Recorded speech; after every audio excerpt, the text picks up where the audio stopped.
عليكم ورحمة الله وبركاته إن الحمد لله نحمده ونستعينه ونستغفره ونعوذ بالله من شرور أنفسنا ومن سيئات أعمالنا من يهده الله فلا مضل له ومن يضلل فلا هادي له وأشهد أن لا إله إلا الله وحده لا شريك له وأشهد أن محمدا عبده ورسوله صلى الله تعالى عليه وعلى آله وصحبه وسلم تسليما كثيرا أما بعد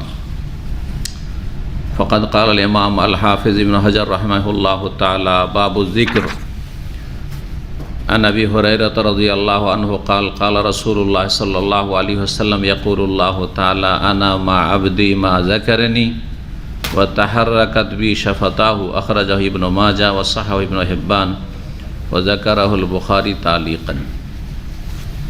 সম্মানিত দিনী ভাতৃমণ্ডলী, আল্লাহ রাব্বুল আলামিনের প্রশংসা এবং প্রিয় নবী মুহাম্মদ রাসূলুল্লাহ সাল্লাল্লাহু আলাইহি সাল্লামের উপর সালাত ও সালামের পর আজ 8ই রমজান 1443 হিজরি মোতাবেক 9 এপ্রিল 2022 শনিবার আমাদের ইসলামিক সেন্টারে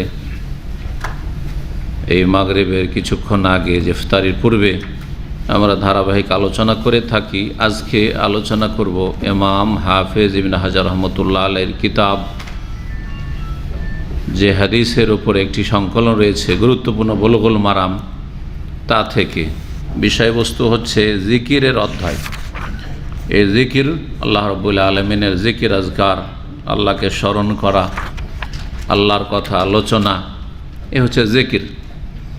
এই জিকির সম্পর্কে আমরা যে হাদিসগুলি নিয়ে এসেছেন হাফেজ ইবনে হাজার রহমতুল্লাহ আলাইহি কয়েকটি পর্বে ইনশাআল্লাহ তাআলা শেষ করব। জিকির একটি গুরুত্বপূর্ণ ইবাদত, এত গুরুত্বপূর্ণ ইবাদত যে আল্লাহ রাব্বুল আলামিন একমাত্র এই ইবাদতটি বেশি বেশি করতে বলেছেন, অন্য ইবাদতগুলি বেশি সুন্দর করে করতে বলেছেন, কিন্তু জিকিরের ইবাদত খুব বেশি পরিমাণ করতে বলেছেন। আল্লাহ রাব্বুল আলামিন কোরআন কারীমের দুটো আয়াতে সূরা কাহফে এবং সূরা মুলকে বর্ণনা করেছেন ইবাদত বন্দেগী সম্পর্কে যে ইবাদতের কোয়ালিটিটা সবচেয়ে ভালো হইতে হবে। তাবারাকাল্লাযী বিয়াদিহিল মুলকু ওয়া হুয়া আলা কুল্লি শাইইন কাদির আল্লাযী খালাকাল মাওতা ওয়াল হায়াতা লিয়াবলুয়াকুম আইয়ুকুম আহসানু আমালা। আল্লাহ বলছেন যে যিনি মওত এবং হায়াত, মানুষের মরণ এবং জীবন যাতে মানুষ কর্ম করতে পারবে দিন দুনিয়ার ইহকাল পরকালের কল্যাণের জন্য, ইহকাল পরকালকে সুন্দর করার জন্য, আর তারপরে মওত যাতে করে এর হিসাব নিকাশ হয়। কারণ মওত না হলে হিসাব নিকাশ হবে না। দুনিয়াতে কে কার হিসাব নেবে? দুনিয়া কারো বিচার হচ্ছে, কারো হচ্ছে না। অপরাধীকে ছেড়ে দেওয়া হচ্ছে অনেক সময়, আর ভালো মানুষকে ফাঁসিয়ে দেওয়া হচ্ছে।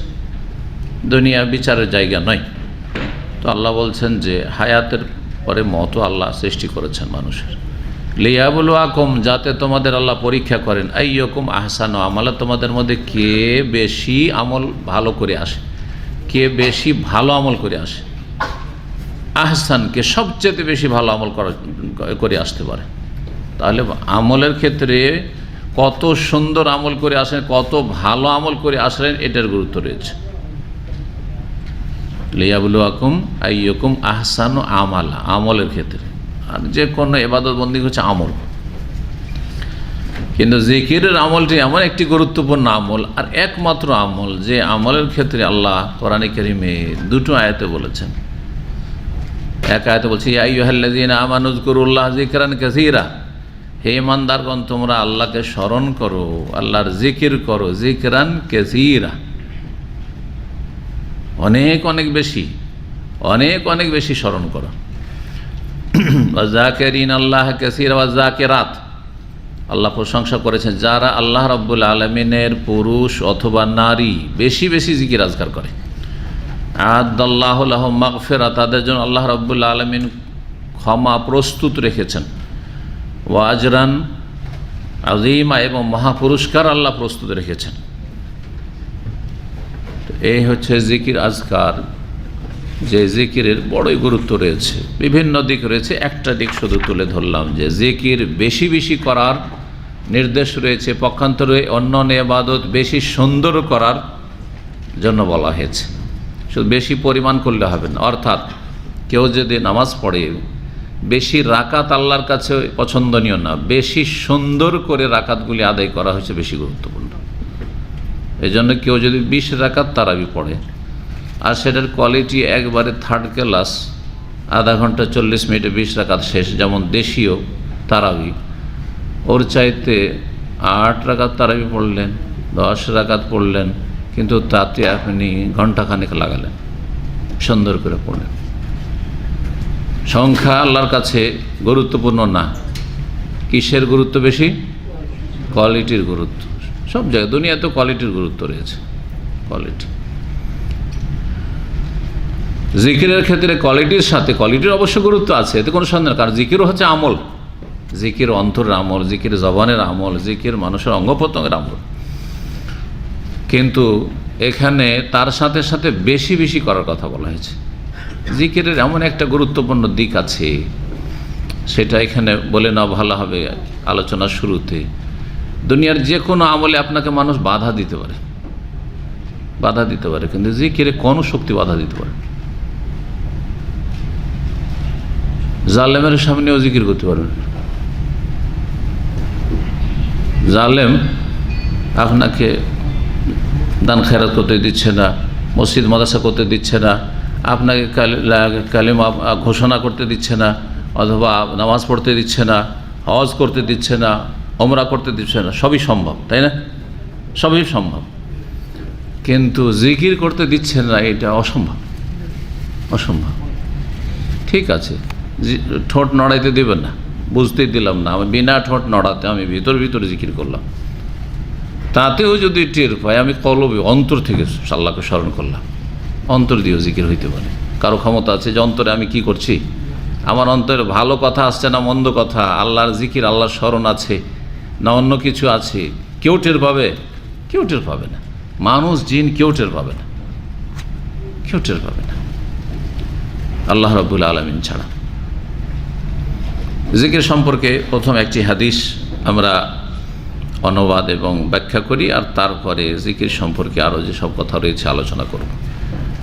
1344 নম্বর হাদিস বুলুগুল মারামে ইমাম হাফিজ রহমতুল্লাহ নিয়ে এসেছেন। আবু হুরায়রা রাদিয়াল্লাহু তাআলা আনহু থেকে বর্ণিত, তিনি বলেন, আল্লাহ রাসূলুল্লাহ সাল্লাল্লাহু আলাইহি রাসূলুল্লাহ বলেছেন, ইয়াকুলুল্লাহু তাআলা, মহান আল্লাহ বলেছেন। হাদিসে মহান আল্লাহ বলেছেন, এইরকম হাদিসকে কি বলা হয়? হাদিসে কুদসি বলা হয়, হাদিসে কুদসি, আল্লাহর কথা, কিন্তু কোরআনে কারিমে নেই, হাদিসে এসছে, হাদিসে কুদসি বলা হয়। কুদস মানে পাক পবিত্র, পবিত্র সত্তার বাণী, সেই জন্য সে হাদিসকে হাদিসে কুদসি বলা হয়েছে। মহান আল্লাহ বলেছেন, আনা মা আবদি, আমি আমার বান্দার সাথে থাকি, মা যাকারানি, যতক্ষণ আমার জিকির করে, আমাকে স্মরণ করে, যতক্ষণ আমাকে স্মরণ করে, যতক্ষণ আমাকে জিকির করে, আমার জিকির করে, ততক্ষণ তার সাথে আছে। আল্লাহ আছেন। মনে মনে আপনি কাজ কর্ম করছেন, চলতে ফিরতে, উঠতে বসতে, জি, তারপরে জিকিরের একটা দিকে, জিকির সব অবস্থায় হয়, দাঁড়িয়ে হয়, বসে হয়, শুয়ে হয়, যেভাবে ইচ্ছা সেভাবে করেন আপনি, যেটাতে সুবিধা। শরীর ক্লান্ত হয়েছে, কোরআন বসে বসে তেলাওয়াত করতে করতে বা সালাত পড়তে পড়তে দাঁড়াইতে হয়, রুকু করতে হয়, সিজদা করতে হয়, ক্লান্তি আসে না শরীরে?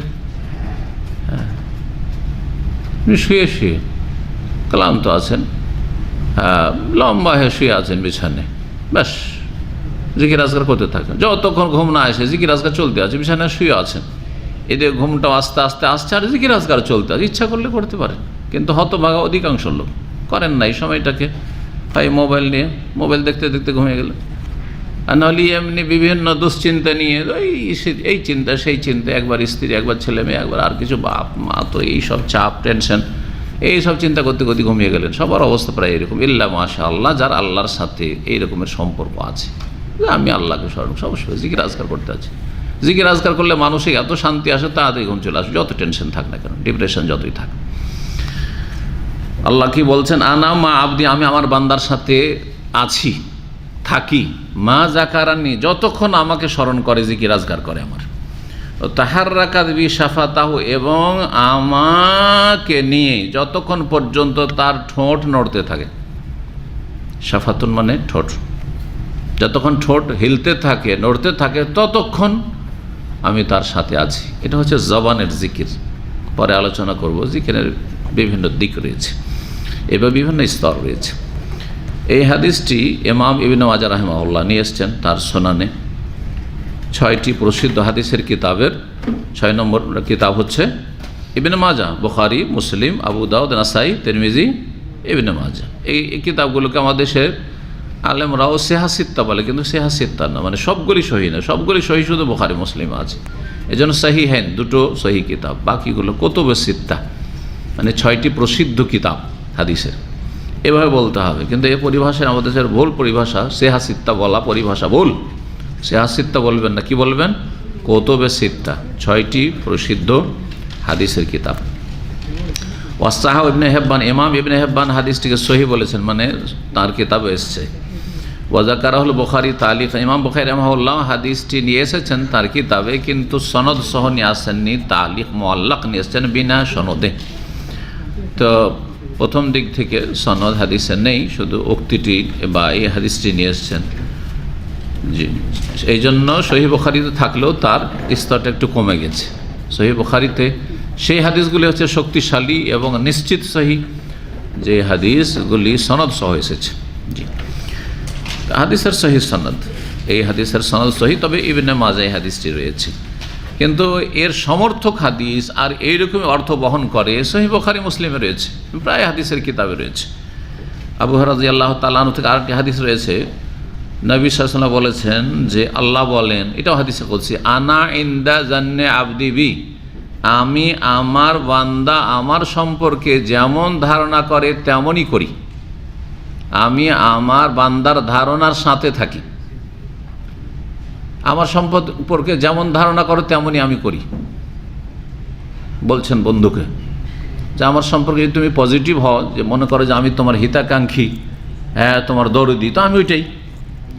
আর যদি তুমি সবসময় নেগেটিভ চিন্তা করো যে কি জানি এ দুনিয়ার স্বার্থে আমার সাথে খাতির জমিয়েছে নাকি, তাহলে ওই রকমই আমি, বুঝছেন না? ঠিক ওই রকমই কথা আল্লাহ রাব্বুল আলামিন বলছেন সমস্ত মানুষকে যে আমার সম্পর্কে যেমনটা ভাববে তেমনই পাবে। যদি ভাবো যে আমি এত পাপি তাপি, একটা তুচ্ছ মানুষ, আমি সাধারণ মুসলিম, কি আমার দোয়া কবুল হবে, তা হবে না।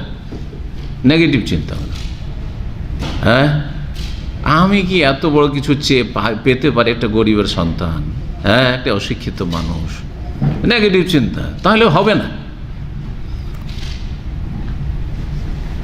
রোগ হয়েছে, এত মারাত্মক রোগ, আমাকে ক্যান্সার হয়ে গেছে, আমি কি আর ভালো হব? যেমন অনেকে বলে থাকে, আমি কত লোককে যে নিষেধ করেছি, এরকম অজ্ঞতার কারণে বলে থাকে বা আবেগে বলে থাকে, আর বাঁচবো না। শুনেছেন কথাটা না?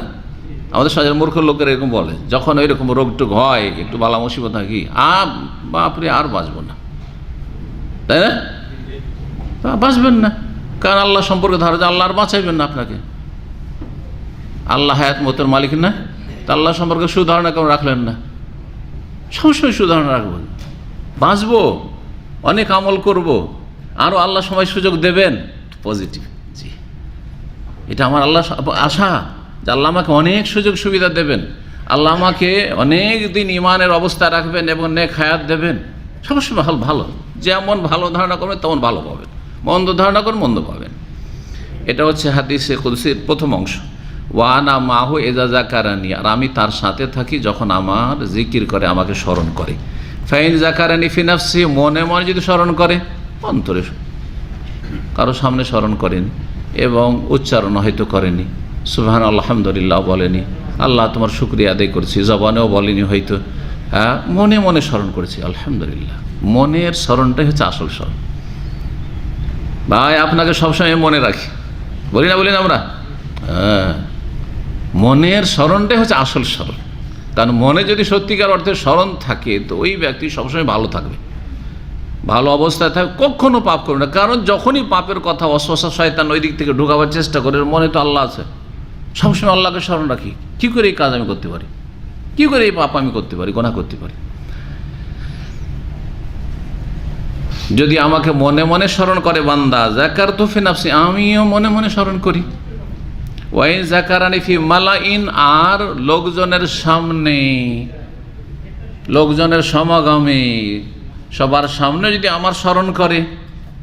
জিকির মানে যেমন স্মরণ করা, জিকির প্রসিদ্ধ অর্থ কি? স্মরণ করা। তেমন জিকির মানে আলোচনা করা, এইটাও মনে রাখেন। এই অর্থগুলি আমাদের দেশে ভেঙে বলা হয় না, ওই জন্য খালি বেদাতি জিকিরই চলতে থাকে। জিকির আছে কিন্তু বেদাতি জিকির আছে, সুন্নতি জিকির নেই আমাদের দেশে। আর কোরআন এবং হাদিসে যে জিকিরের কথা বলা হয় সেটা হচ্ছে সুন্নাহর জিকির, নবী সাল্লাল্লাহু আলাইহি ওয়াসাল্লামের তরিকার জিকির, সাহাবায়ে কেরামদের তরিকার জিকির, চার খলিফার তরিকার জিকির, আবু হানিফা, শাফি, মালিক, আহমদের তরিকার জিকির। এই বানাওয়াটি সুফিদের, পীরদের ভণ্ডামি জিকির নাই। কথা বোঝা গেছে না? তা আমাদের বেদাতি জিকির। আমাদের দেশের জিকির বলতে কি বোঝায়? সম্মিলিত একসাথে, একবারে পাখির ঝাঁকের মতো ঝাঁক ধরে, তাই না?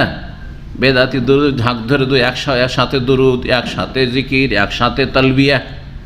তাই না? হজে যাচ্ছেন, উমরা যাচ্ছেন, যদি গোটা বাসে চলছে, সুর ধরে একসাথে চলছে, তো খুব চলছে, জোরে জোরে চিৎকার করে, যেমন একটু আগে কোরআন পড়া শুনছিলেন জোরে জোরে, তাই না? ওই রকম লব্বাইক আল্লাহুম্মা লব্বাইক চলছে। আজ বলে ভাই একসাথে তো এক আওয়াজে এরকম করে করতে হয় না, আলাদা আলাদা সবার নিজের নিজের তলিয়ে পড়তে হয়, তার কেউ পড়বে না। দেখেন রোগ, দেখেন, যাতে আল্লাহর কাছে কিছু পাওয়া যাবে এটা করবে না, আর যেটাতে ভুল ক্ষতি হবে, বেদাত হবে, ওইটাই করবে মানুষ। শয়তান কীভাবে মানুষকে বিভ্রান্ত করে, জানতে অজান্তে বিভ্রান্ত করে, গোনা করায়। তো জিকির মানে সম্মিলিত জিকির, বেদাত। জিকির মানে অসম্পূর্ণ জিকির, আল্লাহু আকবার নয়, আল্লাহু আল্লাহু, হ্যাঁ, লা ইলাহা ইল্লাল্লাহ না, ইল্লাল্লাহ ইল্লাল্লাহ, অসম্পূর্ণ জিকির, বেদাতি জিকির। বোঝা গেছে? অসম্পূর্ণ জিকির, হু হু হু হু, কথা বোঝা গেছে? জিকির মানে আপনার ছয় লতিফার জিকির, বেদাত। জিকির মানে ফাঁস আনফাসের জিকির, বেদাত। সবগুলো আছে না বেদাতিদের কিতাবে আছে কিন্তু। জি হ্যাঁ, সাবধান এসব থেকে। তো বেদাতি জিকিরের কিছু দিক আছে, যেদিকে ইঙ্গিত করে দিলাম। যদি আমাকে জিকির মানে কি বললাম তাহলে? স্মরণ করা বাংলায়। আর একটা মানে কি বললাম? আলোচনা করা, আলোচনা করা। আমরা আরবি ভাষায় আরবদের সাথে কথা বলি, যারা শুদ্ধ ভাষা, যেমন আমরা, আপনারা তো ভাঙা ভাষায় কথা বলেন, ও তো আর কোনো ভাষা না, কাজ চালা কাজ ওটা। কিন্তু আমি তোমাকে অনেক স্মরণ করি, তো কি বলবো? হ্যাঁ, আনা আযকুরুকা কাসীরা, ঠিক না?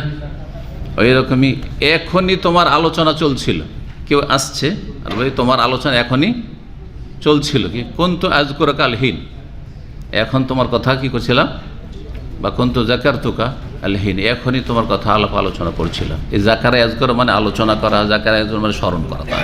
তাহলে আল্লাহর জিকিরটা কি? যাকারা আযকুর থেকে তো জিকির। আমার কথা স্মরণ করো, আমার কথা আলোচনা করো, দুটাই অর্থ তাহলে, তাই না? ফাযকুরুনি, আমার কথা স্মরণ করো এবং আমাকে স্মরণ, আমার কথা আলোচনা করো। জি,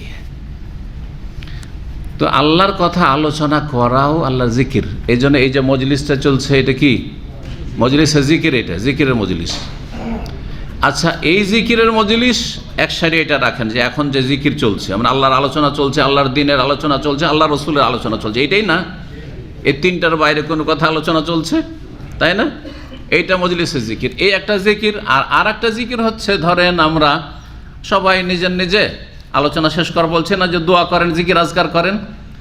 যখন আলোচনা শেষ করে দিলাম, সবাই কেউ বলছেন সুবহানাল্লাহ, কেউ বলছেন আলহামদুলিল্লাহ, কেউ বলছে লা ইলাহা ইল্লাল্লাহ, কেউ বলছে লা হাওলা ওয়ালা কুওয়াতা ইল্লা বিল্লাহ, কেউ আর কিছু লা ইলাহা ইল্লাল্লাহ ওয়াহদাহু লা শারীকা লাহুল মুলকু ওয়া লাহুল হামদু ওয়া আলা কুল্লি শাইইন কাদির, কেউ আস্তাগফিরুল্লাহ। জিকির আজকার কি না? ওই জিকিরটা, এর মধ্যে কোনটাতে বেশি ফল? হ্যাঁ, এই আলোচনার জিকিরে কত লোক হেদায়েত হবে, হবে না? হবে না? কত লোকের গাফিলতি দূর হবে, কত বেনামাজি নামাজি হবে, কত পাপী তওবা করবে, করবে না? করবে না? এই আল্লাহর আলোচনার জিকিরে, আল্লাহর দিনের আলোচনা যে চলছে এর জিকিরে, তাই না? এই অর্থে। কিন্তু আমি যদি বসে বসে এখানে শুরু থেকে শেষ পর্যন্ত তসবিহ তাহলিল করতে আছি, শত শত বার করতে আছি, দোয়া ইউনুস করতে আছি, লা ইলাহা ইল্লা আনতা সুবহানাকা ইন্নী কুনতু মিনাজ জালিমিন, আমার জিকির দিয়ে একটা লোক কেউ হেদায়েত হবে না? কারণ কিছু শিখতে তো পারলো না। তাহলে কোনটা বেশি গুরুত্বপূর্ণ জিকির? আলোচনার জিকির। অথচ এই জিকিরটাকে আমাদের দেশের লোকেরা জিকির বলে না, ওয়াজ মাহফিলকে জিকির বলা হয়। ওয়াজ মাহফিল মানে বেদাতি ওয়াজ মাহফিল না, কোরআন সুন্নাহর ওয়াজ মাহফিল। কোরআন সুন্নাহর আলোচনা হচ্ছে, আল্লাহর কথা রসুলের কথা বলা হচ্ছে, নির্ভেজাল কথা বলা হচ্ছে। এগুলোকে আমাদের মজলিসে জিকির বলা হয় না, কিন্তু আরব শেখেরা এটাকে মজলিসে জিকির বলে। হাজা মজলিস জিকির, এটা হচ্ছে জিকিরের মজলিস। বুঝতে পেরেছেন এবারে? জি হ্যাঁ। কোরআনে কারীম, আচ্ছা জিকির মানে উপদেশ, 3 নম্বর, এটাও শুনে রাখেন যাতে অসম্পূর্ণ রাখেন। জিকির মানে কি? উপদেশ। কোরআনের একটি নাম হচ্ছে জিকির। ওয়া ইন্নাহু লাযিকরুন লাকা ওয়া লিকাওমিকা।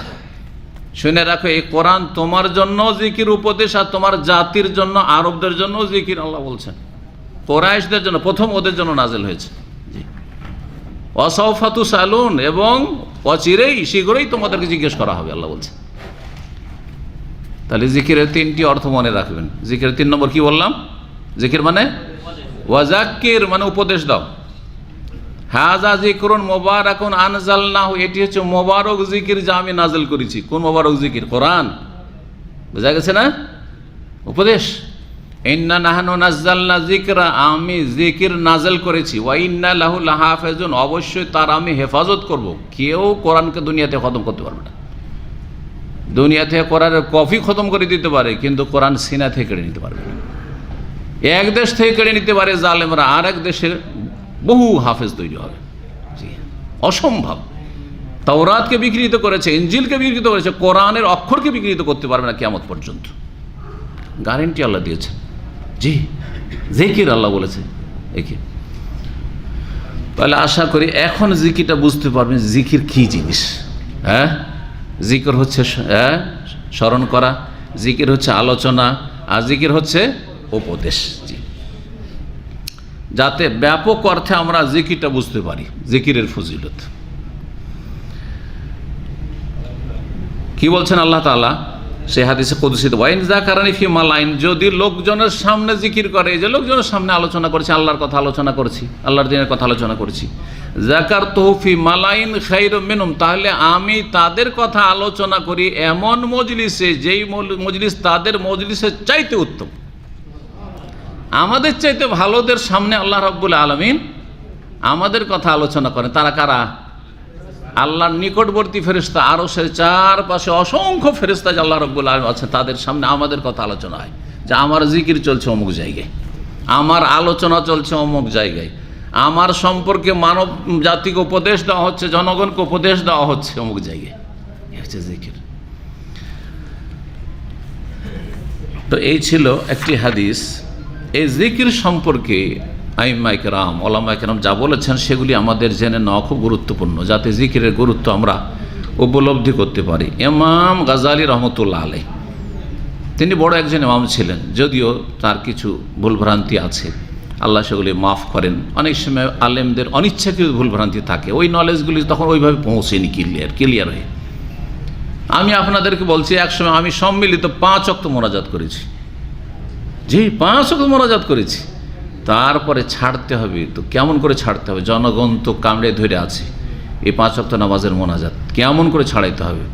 যখন দেখছি যে একটু সংখ্যা কম, দিলাম ছেড়ে, ফজরে ছেড়ে দিলাম। প্রথম ফজরে ছাড়া শুরু করলাম। তাও কোন সালে আপনাদেরকে বলি, আমি প্রথম শিক্ষকতার জীবন মদিনা আসার আগে আমি করেছি 4-5 বছর।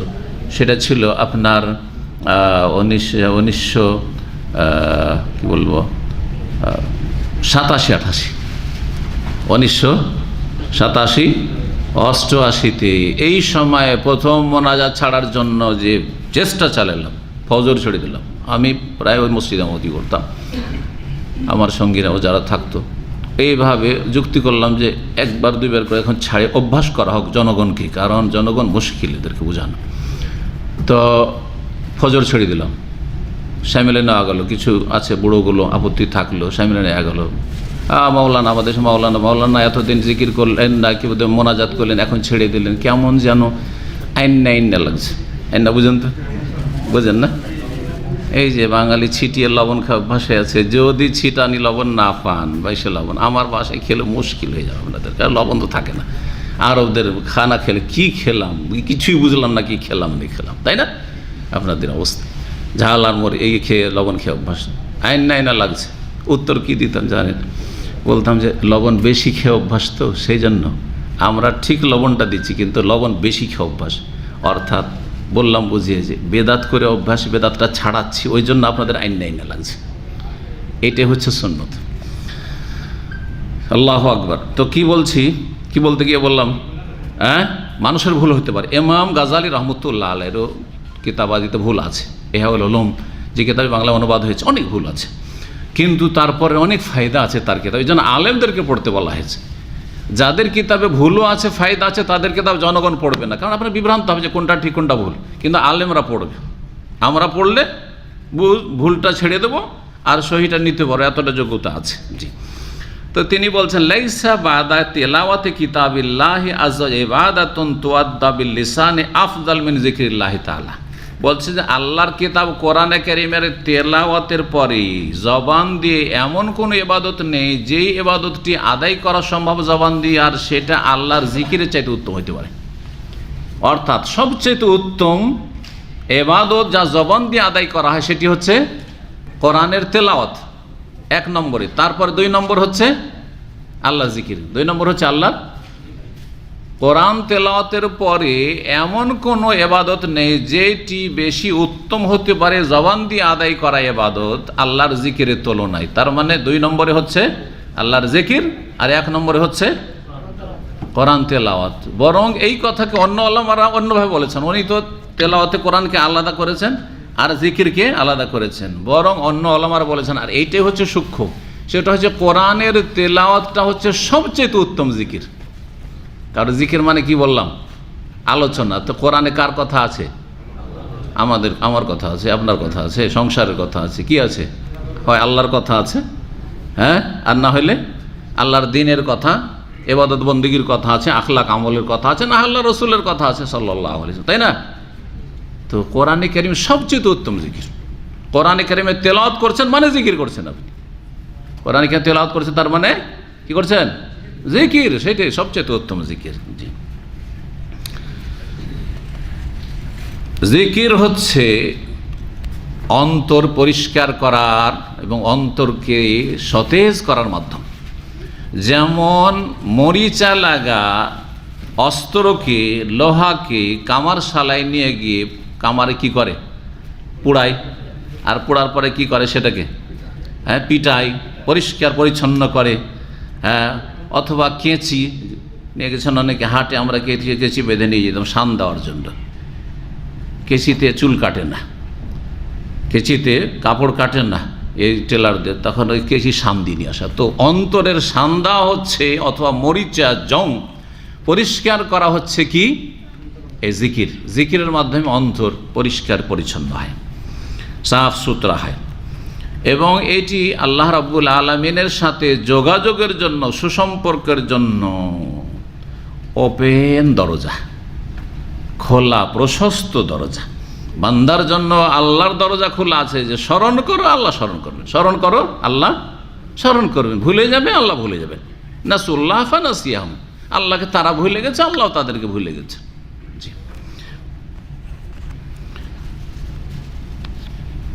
সেটি হচ্ছে রুহুল আমাল। যত আমল আছে সবার আত্মা, আত্মা আর বডি, আত্মা আর কি এই যে দেহ, দুটোর কোনটা বেশি গুরুত্বপূর্ণ?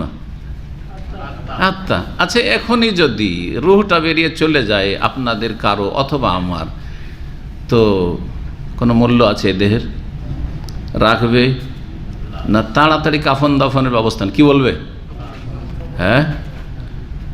আপনারা নাম বলবেন না, কিন্তু এমনকি নাম পর্যন্ত বলবেন না।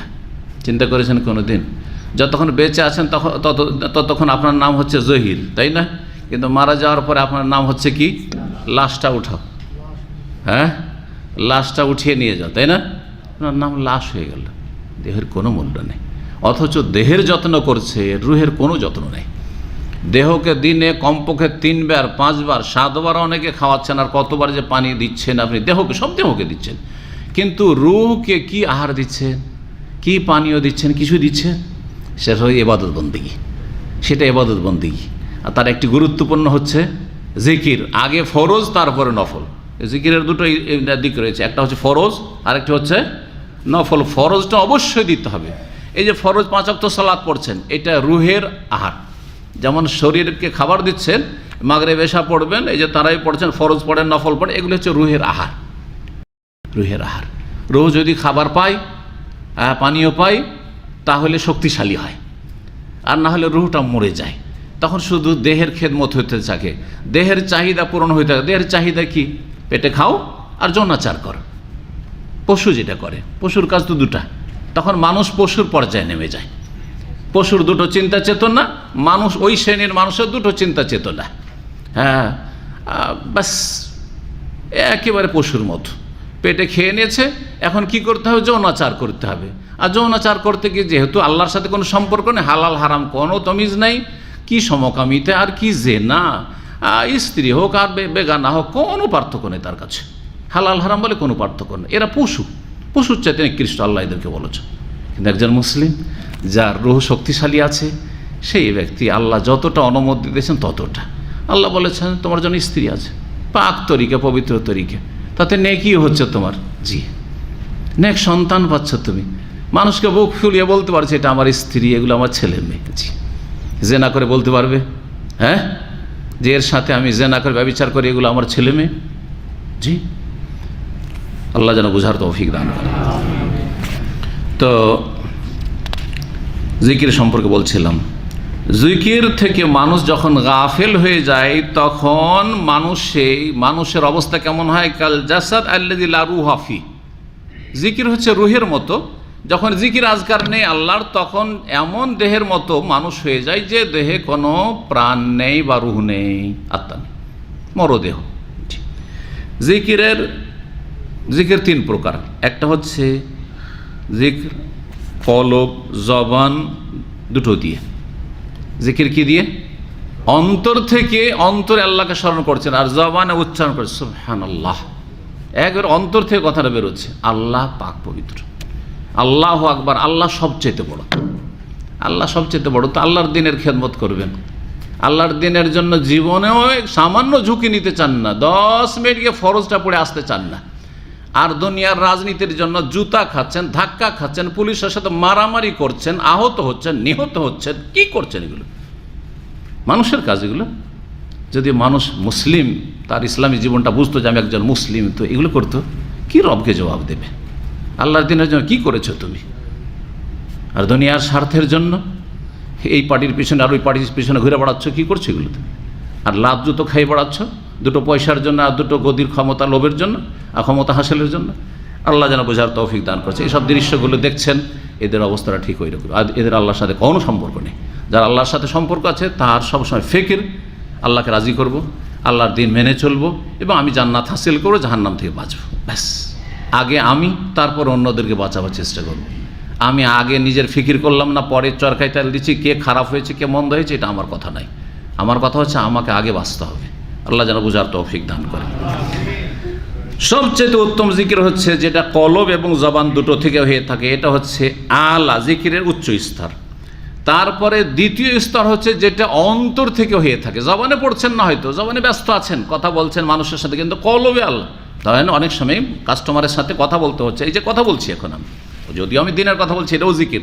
কিন্তু ধরেন দুনিয়ার কথা বলছি, অনেক সময় দুনিয়াদারির কথা বলছেন, আপনি ব্যবসা বাণিজ্যের কথা বলছেন, কিন্তু অন্তর থেকে আল্লাহকে স্মরণ রেখেছেন। এটা দ্বিতীয় স্তরের জিকির। আর তৃতীয় স্তরের জিকির হচ্ছে শুধু জবান দিয়ে জিকির। অধিকাংশ লোকের জিকিরটা শুধু জবানের জিকির দিয়ে